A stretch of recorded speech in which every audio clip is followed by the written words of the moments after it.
Welcome. I'm Melva Persico. Come with me, meet new people, and share their experiences in this episode of Our Culture to the World. Our guest today is Stephanie Ross. And Stephanie, kindly tell us about yourself. My name is Stephanie, and I live in Berbice, which is in Guyana, South America, but I'm originally from the United States. Mm-hmm. Okay, so Stephanie, how long have you lived in Berbice, in Guyana in general? It's going on to be 10 years very soon. Oh, wow. Yes, quite a while. And may I ask how did you end up in Guyana? Most times the movement is from Guyana to somewhere else, but you moved from the U.S. to Guyana. How did that happen? Well, long story short, my husband and I were wanting to do volunteer work. So we were looking at places to go, and we simply took a map and the internet, and we just started typing in different countries, and we came across Guyana. Mm-hmm. Neither of us had ever really heard of Guyana. It wasn't until later that we realized we had learned a little bit about Guyana in school. So neither of us knew anything about Guyana. We didn't know anyone from Guyana. So we said, let's try there. So, yeah. Well, you were an adventurous couple. Yeah. So did you know? I'm sorry, go ahead. Sorry. Oh, we didn't was in store. We didn't know anything about it. Wow. But did you know that the official language is English? We did not. Okay. Wow. Well, I must say, yes, like I said before, you are adventurous. And so here you are in Guyana, and you've been here for 10 years. So, like you said, you knew absolutely nothing about the place, really, apart from maybe something that you learned in school. So what were your first impressions when you got to Guyana? The people, the country, the culture? It was a little bit different for me personally because I'm Hispanic. Mm-hmm. And so, and of course, then you're in South America. So to me, it really reminded me of Mexico when I would go and visit my family. A lot of similarities. Definitely the language was a bit different. I didn't understand Creolese for a good while. I understand it now. But for I think the first year, there was a few people that I just did not know what they were saying. But it was a great experience. And I'm really glad that we did it when we were in our early 20s. Mm-hmm. And yeah, so there were definitely a few culture shocks, but there were other things that were very similar to the culture that I grew up in as well. Okay. That's interesting. So I don't know if you wanted to expand a little bit. Could you give us an example of one culture shock experience you had? This is gonna let me think. I think maybe one cultural shock to me was how touchy-feely people were. It was kind of interesting. And it is a bit in the Hispanic culture too, but because I grew up in the States, I really wasn't used to it. So, kissing on the cheek, hugging, holding hands, grabbing, when people would talk with me, be in a conversation, they would hold my hand, and so that was a bit of a culture shock for me. I was not used to that. Yes, I understand what you mean, because for me, the idea of personal space was a shock for me when I went to the States, because, Yeah. So I understand what you're saying, coming from that kind of culture where you have the personal space and then moving to one where it doesn't exist. Yes, people, strangers stand in line like right behind you. Mm-hmm. Yeah. So I was going to ask you about stereotypes, but the fact that you didn't know anything about Guyana, so you had nothing to. There was no, which was probably a good thing, but I think that growing up Hispanic and growing up with actually a lot of different cultures around me. I grew up in California. It was I don't know, stereotypes were not something I was really taught, so I don't have expectations. And for Guyana, it was just the same thing. I just had no. Yeah, and that's a good thing. I think that's a good thing. Yes. So, but you were there doing volunteer work and you're interacting with Guyanese closely, I'm sure. Um, did they have any kind of stereotypes or expectations or beliefs about Americans that, Yeah, their interaction with you caused them to see things differently? I think so. I think one of the biggest ones is my husband Dylan is blonde hair, blue eyed, very white. He is like the typical American, and I'm Hispanic. But being in Guyana together, people couldn't tell the difference. Like they couldn't see that I was Hispanic and that he's Caucasian, and so that was kind of funny. So people just assumed that we were siblings a Okay. lot. Um, and they assume, they would just say that we look alike, which I just thought was really funny. And then also, I think the stereotype that we were very wealthy was another thing too. It was, oh, you're from America, you must have a lot of money, Oh. which of course was not true at all. We were in our early 20s, barely married. You don't really have much money when you're young, still don't, but so those were definitely a couple of things that I noticed right away. Okay. Yes. So now, how has it been for you adapting to life in Guyana, this totally new place? Um, I know, you told me you didn't really have expectations and so on, but then you've lived here for 10 years. And so how has it been? I think it took a couple of years to really get adjusted. And there were definitely times where some things were overwhelming. And it was like, I don't know if I can handle this. I don't know if I can be here. But Dylan and I both wanted to stick it out. And I'm so glad that it did because I think it was really good for our personal growth, each of us.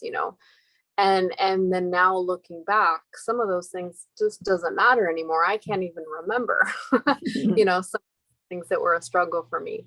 And the other things that maybe are still a struggle, you just learn to cope with it. And I think that that's such an important thing to learn how to cope with different situations, because any country you live in, there's going to be problems. It's not Right. perfect. Mhm. So I Mhm. think I think that's been a big thing. Yes, yes, that's good. And now, have you had any opportunities for the time that you've been in Guyana to share aspects of U.S. culture with Guyanese? I have, and that's been kind of fun. So I like to bake. Mhm. So getting the kids together and doing, more American baking has been a lot of fun. And also, uh, we have Guyanese roti. Well, we have Mexican tortillas. So getting to teach some of the kids how to make Mexican tortillas has been a lot of fun too. So just um, teaching them different things like that, especially when it comes to food. I love food. And then also just showing them that not everyone is the same in America. There's a lot of differences there's a lot of cultures in there too. So which I think is really helpful, because I think in Guyana there's a few cultures, and so maybe their view on other cultures is a bit, I don't want to say narrow-minded, but it's a very small, what they see is from social media, from TV, so they don't really understand that, I actually have a lot of the same values that a lot of Guyanese people have, because that's how I grew up. I grew up eating rice. That was a staple for me. It wasn't a staple for Dylan, but it was a staple for me. So just different things like that, showing them that actually we have a lot of similarities as well. Yes, that's great. And I'm glad that doing that with the young people, the helping them in their growth. So that's beautiful. And what would you say that you appreciate most about Guyana? the people, the country, the culture? It would definitely have to be the people. Throughout my 10 years, the amount of people, friends, neighbors, acquaintances that have helped us and taken us in like family has been pretty amazing. And I'll even talk about my neighbors. My neighbors, through most of the places that we've lived, bring over food. They cook for us. They give things to us. They share what they have. They want to get to know you. So I just think that was really beautiful. People on the street are so polite, good morning, good afternoon. They'll just start a conversation with anybody. And it's not just, for us, but we see that with each other, they do that amongst themselves as well. So I think I really appreciate that it's, the people are very caring and that people are very open and very friendly. And compared, to American culture, it is quite different. But I've definitely enjoyed that part. Yes, yes. And I miss that kind of relationship with neighbors, because we had neighbors who were like family, but in Guyana. So yes, I understand what you're talking about. So now I know that you share Guyana and aspects of Guyanese culture with people outside of Guyana. So could you tell us about how you do that? Yeah, a few years ago, I discovered some local seeds. There's actually lots of local seeds here, and I started making jewelry. I wanted to bring back things from Guyana to my friends and family. And of course, I would bring back pepper sauce, achar, all these different things that I could bring it back to my family and friends. But over the years, I kind of ran out of things to bring. So once I found these local seeds, I started to make jewelry and I started giving that as gifts for friends and family. And a few years, doing that, I started a small business, and I now make jewelry.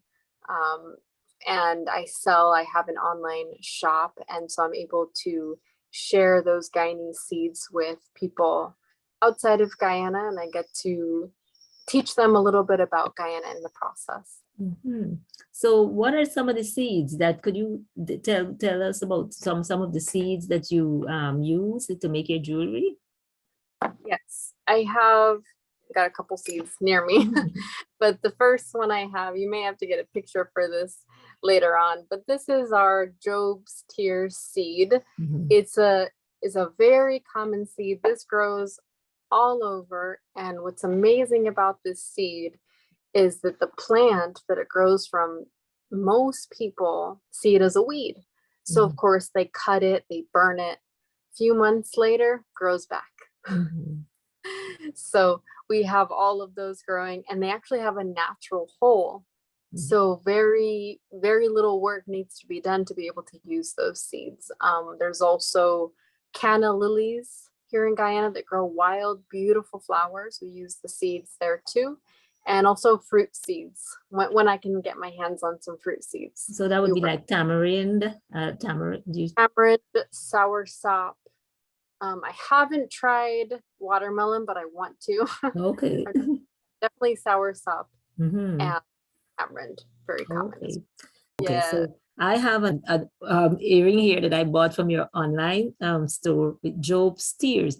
Now, Job's Tears, I actually learned that from you, that's the name for this seed, because we grew up calling it by a different name. And how did you discover that is the name? So the name, the local name is buckbead, and that's what everyone calls it. But then I realized that is also the name for other seeds. So other people were calling it that, but they have a few other local names. So I realized, okay, this is just one word that they're using to describe all of these seeds. And so I just started to do some research online about what that seed was actually called. And so that's how I discovered it was Job's tears. And actually they grow in almost every continent. They grow all over. They even grow in the U.S. They grow in Mexico. Different cultures use them for different things. So it's been pretty cool to learn about. And so you're educating the Guyanese public too. So what do, when you call it, when you describe these seeds as Job's tears, the Guyanese, what do they question that? They correct me. Call it okay. which is fine. And so it depends on the situation. So sometimes they'll ask me, well, why do I call it that? Well, I'll explain that's actually the international name. You know, it's based off of the scientific name. And that there's a lot of places that call it Job's tears. Even in Spanish, the name for the seeds are Lágrimas de San Pedro, which are tears of St. Peter. So it's, you know, another tear-shaped thing. So I just, and you know, it's the shape of a tear. And that's just what it's called. And they're like, oh yeah, that's, you know, that makes sense. And so I have gotten some people to call it Job's tear seeds, but you know, it's their choice if they want to use it or not. And so I'm wearing, it's not that visible, but I'm wearing another pair of earrings that from your collection. And this seed, is this the canna lily seed? It is the canna lily seed, yes. Okay, so and it's the canna lily seed, and tell us, describe what we have here. Then we have brass charms. Okay, so so you make earrings, but you also do bracelets, right? I do bracelets, necklaces. Oh, I didn't even realize you did necklaces as well. Okay, yeah, that's nice. So you could have a nice set, and yeah, with everything. So Stephanie, yes, you know, you're really educating not just Guyanese, but people outside of Guyana about aspects of our culture. And what I noticed too about your jewelry is that, you know, the pieces have names, and the names are closely related to Guyana. So tell us a little bit about that, what you do with that. So I have some designs that I've actually named after villages in Guyana. And so some of the things that'll remind me of a village, a particular place, I will name, you know, the jewelry after that. For example, I believe your earrings are called the Oriela earrings. Okay. The reason I called them that is because the round charm and the pattern on it reminds me of the work that the Amerindian women do with Tibisiri. So that is why I called it Oriela earrings. So yeah, so some of the earrings that have names of villages, it's actually based off of a real place and a real reason. Right. Yes. Some of the other pieces are actually named after some of the friends that I've made here in Guyana. Oh, yes, that's true. Yes, I remember. I think you have like Lisa and so on, right? Yeah. Yes, that's beautiful. That is beautiful. So, what, you know, and you are very active on social media, promoting your business. And what I noticed, I remember one time I sent you a message on social media, and I said, girl, we have to tell people about your Guyanization, because you know, we spoke earlier about adapting to the culture. So I see that, you know, you talk about some of the things you like to eat for breakfast and so on that are very Guyanese. So tell us about, and you share it with the world on social media. So tell us about that.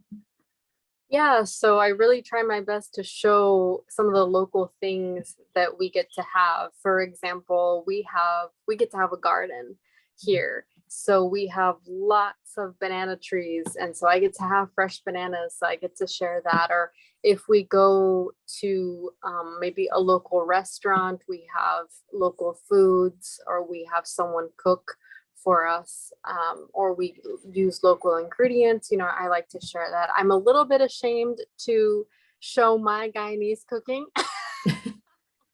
for fear of criticism because I know it's not, you know, it's not the best because, you know, after tasting like my neighbor's foods and things, it's like, no, theirs is way better. But I love Guyanese food. And so getting to share that with other people that have no idea, you know, about Guyana has just been really cool because a lot of my customers are not Guyanese. A lot of customers have never even heard of Guyana. So when they visit my website, I have a little bit there. When they follow me on social media, I get to teach them about some different things, especially food. So it's nice. So tell me, what's your favorite Guyanese breakfast? This is a hard one. It's a toss-up between saltfish and bake and plantain and egg. It's I like them. Right. And both are things that, you know, yes, we really, and both really. both are things that I never would have eaten before. Right. But then you come to, that's why I said, you know, you really Guyanese now, you know, when you're eating bacon, saltfish for breakfast or plantains and fried plantains and egg and with eggs, yes. So one other thing about your jewelry that I found interesting too was I know you also, for some of your pieces, you use the work of our local jewelers and you use gold. But so could you tell us a little bit about that too? Yes. My goal really is to use local materials. It's not as easy as it sounds, so I'm still working on it, but I also realized that people want quality, you know, and I definitely want quality as well when I spend money. And so I happen to be friends with several goldsmiths that I've actually known for almost the entire time I've been in Guyana. So that has been a big help. And get to kind of see their work over the years. And some of the brass pieces look like gold. And so being able to work with local goldsmiths has been really amazing too. They make everything by hand. They don't have these machines that just pump out jewelry. You know, they're using them. They're making them by hand. So it's pretty neat. So getting to work with them has been amazing. So I've been able to turn some of my pieces into gold, or also help their work get out there as well, help them to help facilitate orders as well for some different things that may not have seeds. Right, yeah, that's good. That's great. So, you know, we're helping the economy in so many ways, you know. Yes, I really like that. So how what has what kind of feedback have you received from people in and outside of Guyana about your craft, your jewelry? This has been really nice because it's, you know, as a creative person, the criticism is not always easy. But I've had a lot of people tell me, especially when they get their piece, that it's so much more beautiful in person. So that makes me happy. And they just can't believe that these seeds are untreated. These seeds are completely natural and that I haven't touched them. I haven't painted them or anything, that's how they are naturally. So it's pretty neat. I've had several customers be repeat customers and they didn't know anything about Guyana. So that's been pretty neat. Okay, very nice, very nice. Yes, so you know, that just speaks to the quality of work you do, and congratulations, and just keep up that good work. So, what would you say are some of the lessons that you have learned from living outside of your home country? This is a hard one because I think I've learned a lot. I think definitely resilience. You know, I think a lot of people think we need all this stuff to live. And we really don't. You can live simply, and you can live without things, and you can learn to live without things. And that just makes things so much easier. That makes way of life so much easier. And to really enjoy what you have and enjoy the present, enjoy the sunshine. Guyanese people, a certain time of day, go outside, sit on their steps, or they just sit in their hammocks and enjoy the breeze. That's such a beautiful thing, and we get to do that too. We get to experience that. So I think, instead of working all the time, we can live like the locals do, and just learn to enjoy what we have around us, all the beautiful things around us. Yes, beautiful. Yes. Stephanie, what would you say are your final thoughts about the importance of really appreciating other cultures? I think it's so important. It's so important for your personal growth. I think getting to learn about different cultures, not just one, but multiple, is just so important for you as a person. It helps you grow, and it helps you deal better with people and interact better with people, and have a sense of community. And I think that there's some cultures that don't have that. They don't have that sense of community, and learning the differences, but also the similarities between cultures. I've just seen it do so much for myself and for others, for my friends. I think it's just beneficial all around. So it's very, very important. Okay, thank you. That was beautifully said. And thank you so much for spending some time with us today, Stephanie. Been talking with Stephanie Ross, and we didn't mention it. Her business is the Crafty Berbicians, and she makes jewelry, beautiful jewelry using local materials, local seeds from Guyana. And she's been sharing her experiences living in Guyana for the past 10 years with us. So thank you so much, Stephanie. And I'm really glad that you made the time to talk with us today. And to the viewers, thank you for watching. I'm going to see you soon as we meet new people and share new experiences on the next episode of Our Culture to the World. Bye, Stephanie.